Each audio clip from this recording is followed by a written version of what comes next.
नमस्कार दोस्तों, आप सभी का आपके अपने YouTube channel DL study classes के प्लेटफॉर्म बहुत बहुत स्वागत है। दोस्तों, आज हम रीजनिंग का प्रैक्टिस सेट करेंगे और रीजनिंग के इन सभी प्रैक्टिस सेट के वीडियो में उन्हीं क्वेश्चनों को सम्मिलित किया जा रहा है जो कि आपके प्रीवियस ईयर के एग्जाम में पूछे गए हैं और आने वाले एग्जाम में पूछ जा सकते हैं। तो जाके आप लोग रीजनिंग के इन सभी प्रैक्टिस सेट से जुड़कर अपनी तैयारी को और अच्छे से कर सकते हैं, क्योंकि रीजनिंग के इन सभी प्रैक्टिस सेट के वीडियो में जो भी क्वेश्चन है एग्जाम रिलेटेड क्वेश्चन है और रिपीटेड क्वेश्चन है। तो जाके आप लोग रीजनिंग के इन सभी प्रैक्टिस सेट को एक बार जरूर देखिए, और यदि आप क्वेश्चन में कहीं भी डाउट हो रहा है तो आप लोग कमेंट बॉक्स में बता दिया करिए, ताकि अगले आने वाले वीडियो में उस डाउट को भी अच्छे से क्लियर कर सकें। तो चलिए बिना देरी किए हुए अपने क्वेश्चन को आगे बढ़ते हैं, जिसमें पहला क्वेश्चन दिया गया है कि दिए गए विकल्पों में से संबंधित संख्या को चुनिए। बताना है जिस प्रकार 6 का संबंध 210 से है, उसी प्रकार 8 का संबंध किससे होगा। तो देखिए 6 को क्या करें कि 210 हो जाए। यदि हम 6 का क्यूब कर देंगे तो क्या होगा, 6 गुणे 6 गुणे 6 क्या हो जाएगा, 216 बराबर क्या होगा 216। अब 216 है, उसमें क्या करेंगे 6 हम अपने से घटा रहे हैं, क्या बचेगा आपका 210। तो क्या हो जाएगा आपका यहाँ 210 हो जाएगा। 210 आपका यहाँ दिया गया है। उसी लॉजिक से यदि हम 8 का क्यूब करते हैं, 8 का क्यूब क्या होगा आपका 8 गुणे 8 गुणे 8, 8 है 64, 64 गुणे 8 क्या हो जाएगा 512, क्या हो जाएगा 512। तो देखिएगा 512 हो गया। अब यदि इसमें क्या किए हैं 6 घटाए हैं, अब इसी प्रकार इसमें भी 6 घटाते हैं, 512 माइनस 6 क्या होगा 506 होगा। लेकिन 500 किसी ऑप्शन में नहीं दिया है, तो इसमें ये लॉजिक नहीं लगेगा। लॉजिक क्या लगेगा कि जिस संख्या का क्यूब किए हैं उसी संख्या को घटाना है। जैसे कि यहाँ 6 का क्यूब किए थे तो 6 घटाए थे, अब यहाँ 8 का क्यूब किए हैं तो 512 आया है, क्या करेंगे इसे 8 ही घटाएंगे, क्या होगा आपका जब 8 घटाएंगे क्या बचेगा 504 बचेगा। देखिए 504 ऑप्शन में दिया गया है, तो जो ऑप्शन नंबर इसमें बी है यही आपका करेक्ट आंसर हो जाएगा। तो दोस्तों, मैं आसान पर विश्वास करता हूँ कि सभी क्वेश्चन आपको अच्छे समझ आ रहे होंगे। यदि क्वेश्चन में कहीं भी डाउट है तो आप लोग कमेंट बॉक्स में जरूर बताइए, ताकि अगले आने वाले वीडियो में डाउट को भी अच्छे से क्लियर कर सकें। और दोस्तों, यदि यह वीडियो आपको अच्छा लगे तो वीडियो को लाइक अपने दोस्तों में शेयर जरूर करिए, ताकि गवर्नमेंट एग्जाम की तैयारी करने वाले आपके दोस्तों को भी वीडियो का लाभ हो सके और एग्जाम में कम से कम समय में रीजनिंग क्वेश्चनों को हल कर पाएँ। और यदि आप चैनल पर न्यू है, चैनल को सब्सक्राइब कर बेल आइकन को प्रेस करना ना भूलिए, ताकि जब भी न्यू वीडियो अपलोड हो सबसे पहले नोटिफिकेशन आप तक पहुँचे। अगला क्वेश्चन दिया गया है कि 3 घंटियाँ क्रमशः 9, 12 और 15 मिनट के अंतराल से बजती हैं। 6 बजे पूर्वाह 7 बजने के पश्चात वे तीनों एक साथ फिर कब बजेंगी। बताना है 3 घंटी हैं और तीनों घंटी 9 मिनट, 12 मिनट और 15 मिनट के अंतराल पर बजती हैं। यदि वे घंटी 6 पूर्वाहन पर यानी कि 6 बजे एक बार बजी हैं तो दोबारा कब बजेंगी। तो जो आपका दिया गया अंतराल 9, 12 और क्या है 15, तो क्या करेंगे इसका हम एलसीएम निकाल लेंगे। जब एलसीएम निकालेंगे क्या होगा आपका, देखिएगा ये 2 से कटेगा तो 9 ही हो जाएगा, ये आपका 6 हो जाएगा और ये 15 ही रहेगा। फिर देखिएगा फिर 2 से कटेगा तो ये 9 हो जाएगा, ये आपका 3 और ये आपका 15।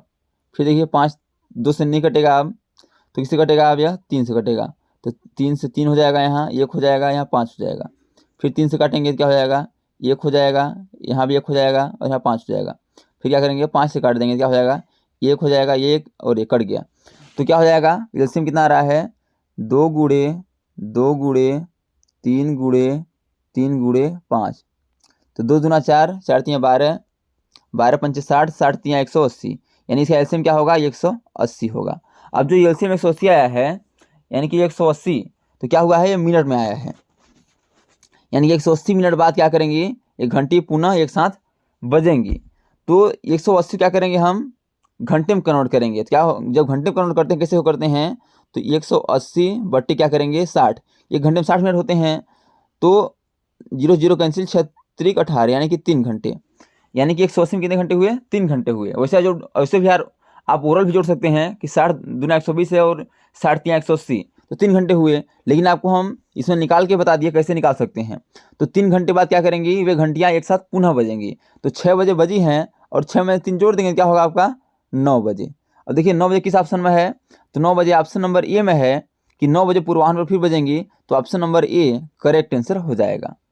अगला दिया गया है कि 222 पेज की एक पुस्तक की पेज संख्या लिखने के लिए कितने अंकों की आवश्यकता होगी। बताना है 222 पेज की एक पुस्तक की पेज संख्या लिखना है, उसमें कितने अंकों की आवश्यकता होगी। तो ध्यान समझिएगा, जब हम 1 से 9 तक जाएंगे क्या होगा, 9 अंक की आवश्यकता होगी। अब देखिए 10 से क्या करेंगे 99 तक, यानी दो अंक वाला लेंगे, तो 10 से 99 तक जाएंगे, कितना की आवश्यकता होगी। ध्यान समझिएगा कि जो आपका 99 है इसमें से 9 घटा देंगे, क्योंकि आपका 9 तक चले गए हैं, क्या बचेगा 90, क्या बचेगा 90 बचेगा। तो कितने अंक की आवश्यकता होगी, तो 90 की आवश्यकता होगी।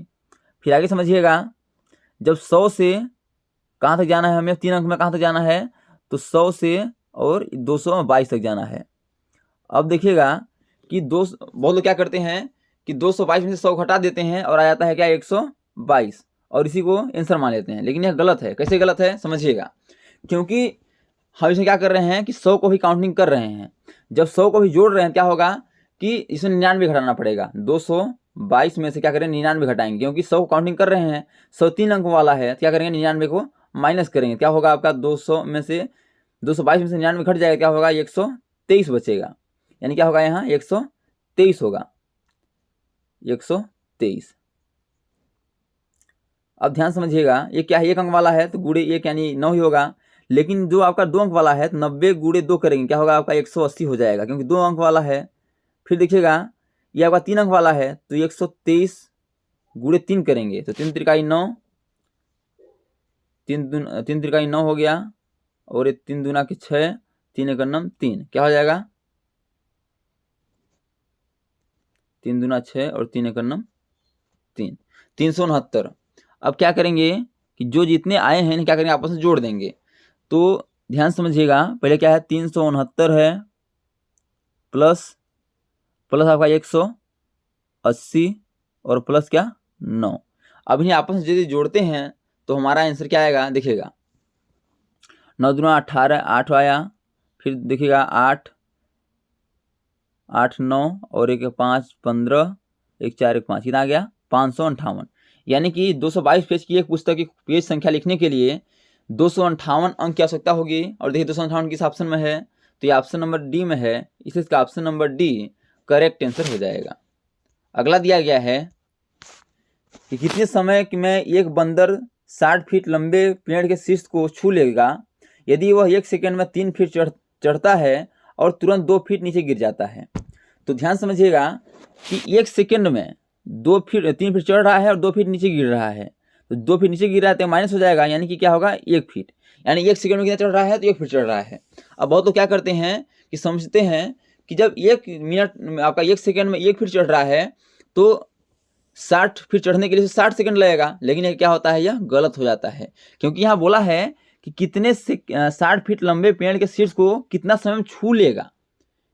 यहाँ ये नहीं बोला है कि वहाँ कितना समय, मतलब कितना समय वहाँ बैठा रहेगा, बैठने की बात नहीं है, बस छूने की बात है कि उसको टच करके कितना समय, कितना सेकंड के बाद लौट आएगा, या वहाँ उसको टच कितना समय में कर लेगा।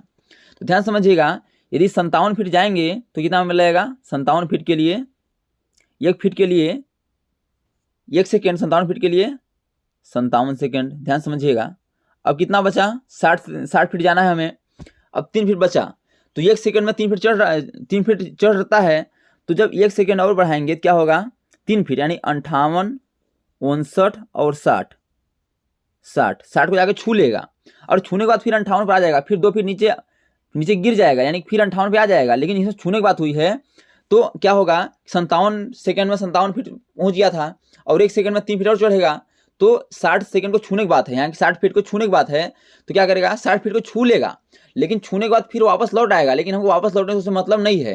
क्वेश्चन में क्या बोला है कि कितना समय छू लेगा, तो आपका 57 सेकेंड इधर था और 1 सेकेंड इधर, यानी कि 58 सेकेंड।